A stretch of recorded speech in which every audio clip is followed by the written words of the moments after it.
حضرت جبرائیل بلند آواز کے ساتھ ندا دیں گے کہ وسط میں یوم یناد المناد من مکان قریب، تو غور سے سن اس دن کو کہ جب منادی ندا دینے والا بلند آواز سے پکارے گا قریب ترین جگہ سے۔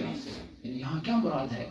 یعنی آپ جہاں کہیں ہوں گے، وسط میں ایک اصلی کا مراد ہے، وسط میں ایک مخاطب ہے، ایک واحد کے لیے صیغہ استعمال ہوتا ہے۔ یہاں یہ بھی ہونا چاہیے تھا وسط معو یا وسط میں او، یعنی تم سب سنو۔ وسط میں کیوں کہا گیا ہے؟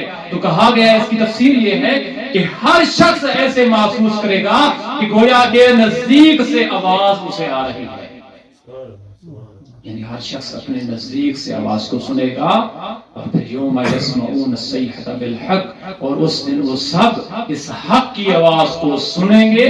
ذالک یوم الخروج، یہ وہ دن ہوگا کہ جس دن امام زمان کا قیام کا دن ہوگا۔ اور پھر امام زمان اجل اللہ فرجہ کہ خداوند متعال مختلف ہستیوں کے ذریعہ مدد کرے گا۔ ان میں سے روایت میں ہے کہ یؤیدہ بالملائکہ، خداوند متعال امام کی تائید و نصرت کرے گا ملائکہ اور فرشتوں کے ذریعہ۔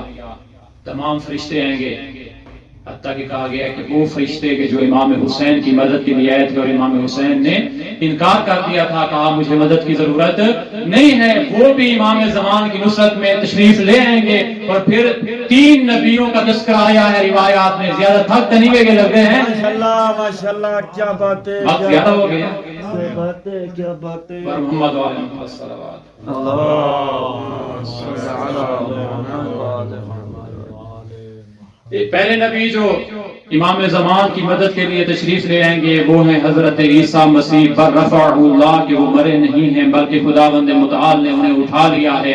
حضرت عیسیٰ آئیں گے۔ پھر دوسرے نبی حضرت خضر ہیں کہ جو امام زمان کی مدد کے لیے آئیں گے اور ان کے ساتھ ہوں گے۔ اور تیسرے نبی جن کا تذکرہ ہوا ہے کہ وہ زندہ ہیں وہ ہیں حضرت ادریس، وہ بھی تشریف لیں گے۔ تو ان کے بعد پھر یعیدہ خداوند متعال ملائکہ نبیوں کے ذریعے مدد کرے گا۔ اور پھر تیسری مدد ہوگی 313 افراد اور امام زمان کے عوام کے انصار کے ذریعہ، جن کے لیے ہم ہر روز دعا مانگتے ہیں کہ اللہ ہمیں بھی ان کے آوان اور انصار میں سے قرار دے۔ تو ان آوان اور انصار کے ذریعہ خداوند متعال مدد کرے گا۔